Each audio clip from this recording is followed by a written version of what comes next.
Есть, потому что нормальной статистики по Северному Кавказу нету.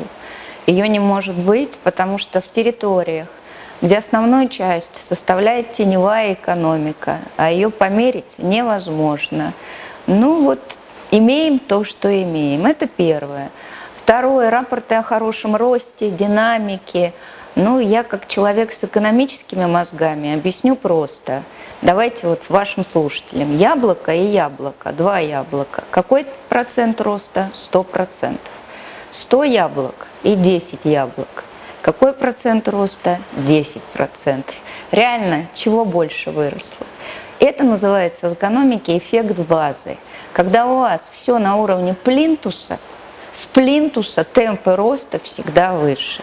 И опять же, это измеряется как-то с дооценкой на теневую экономику. По белой экономике, да, и немножко одно растет, и другое, только не будем забывать, что инвестиции, которые растут, они в основном бюджетные, бизнес туда не идет. Ну, за исключением Росгидро, как госкомпании, она строит там гидростанции маленькие, еще что-то. Промышленности на Северном Кавказе почти нет. Поэтому если сделали один станок, потом еще один станок, да, ну, условно говоря, темпы роста будут 100%. Вот и вся история. Агросектор сидит в тени очень сильно. И как уж его там меряют, это для меня большая загадка. Но самая прелесть – это измерение доходов населения. В территориях с теневой экономикой вы что можете знать про доходы? Вы как учитываете, например, розничную торговлю, если она вся почти сидит в тени? И на этих рынках огромных, но, возможно, там для мебели стоят кассовые аппараты. Только часто ли они журчат, работают? Вопрос. Ну, когда попросят, тогда включат. Поэтому расслабились и спокойно смотрим на Северный Кавказ. Мы крайне мало про него статистически понимаем.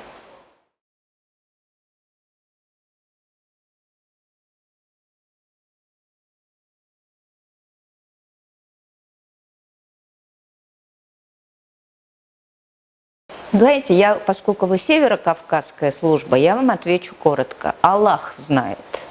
Реально, многие на Северном Кавказе живут бедно. Это правда. Но одновременно на Северном Кавказе крутятся очень серьезные деньги. Прежде всего, это распил бюджетных средств. И второе, это доходы от неформала. Кто владеет этими скрытыми обувными фабриками, да, тот живет неплохо. У кого есть концы на таможне, на границе между Дагестаном и Азербайджаном, тот живет замечательно.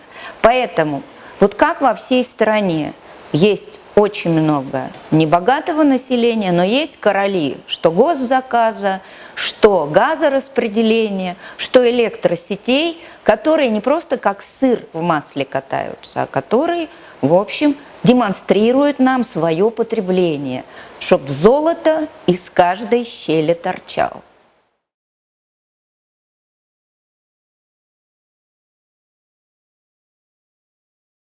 Есть.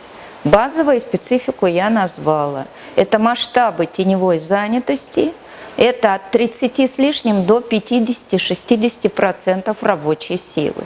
И как следствие масштабы теневой экономики. Ну давайте представим гипотетически. Вы пришли в Дагестане на поля, где выращивается ранняя капуста, потом теневыми перекупщиками перекупается, теневыми перевозчиками перевозится на рынки Москвы. И как мы там мерить будем? С помощью ФСО, ФСБ, прокуратуры. Ну вам взятку дадут, и вы отстанете. Поэтому вот не бывает чудес, когда экономика сидит в тени. Ее можно мерить только так называемыми оценочными методами. Обычно для оценки используют, например, как люди покупают. Да? Если у вас деньги есть, вы больше покупаете. Сколько люди тратят электроэнергии? Если у вас большой хороший дом, ну у вас электричество пойдет больше. Отвечаю. Если и торговля на Северном Кавказе в основном в тени, раз. Если врезки в энергосети тоже теневые, два, то мы как мерить будем? Ответ. Аллах знает.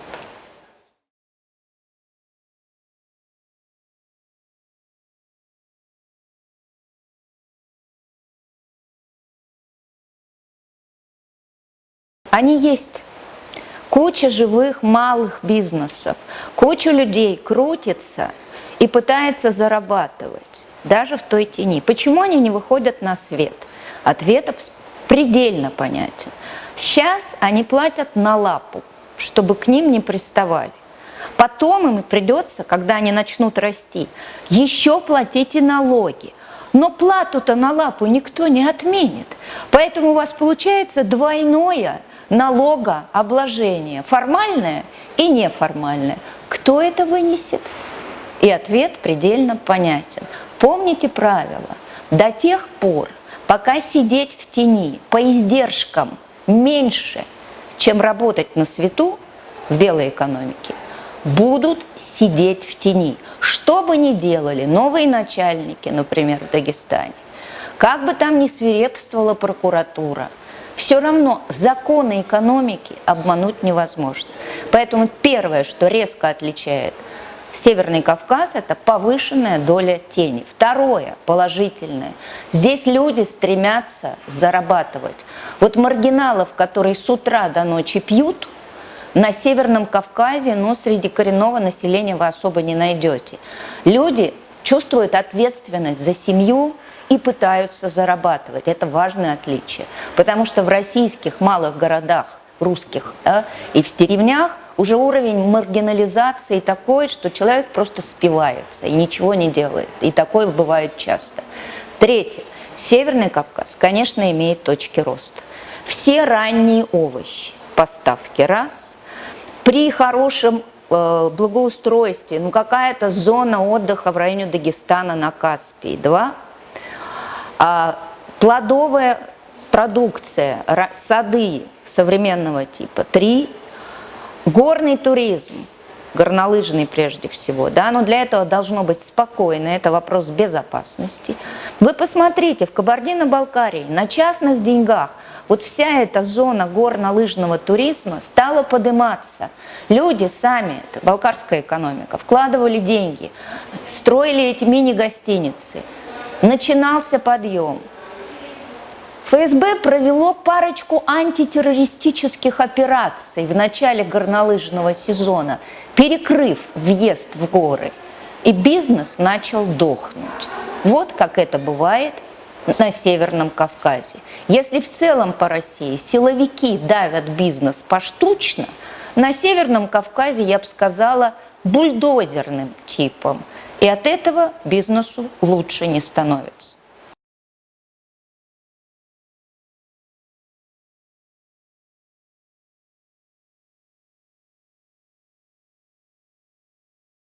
Первое, меньше пилить бюджет. Второе, меньше расставлять своих родственников на хлебные места в системе клана.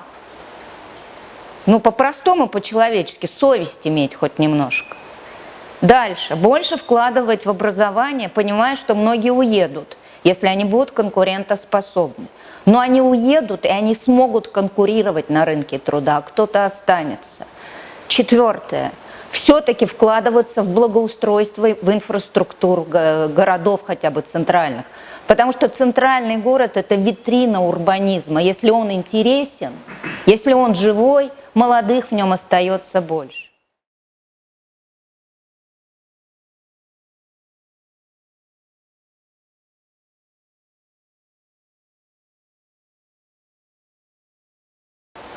Первое. Отстаньте от малого бизнеса. Он потихонечку окрепнет и будет расти. Но не выращивается с помощью ФСБ и прокуратуры малый бизнес. Отстаньте, дайте людям продохнуть.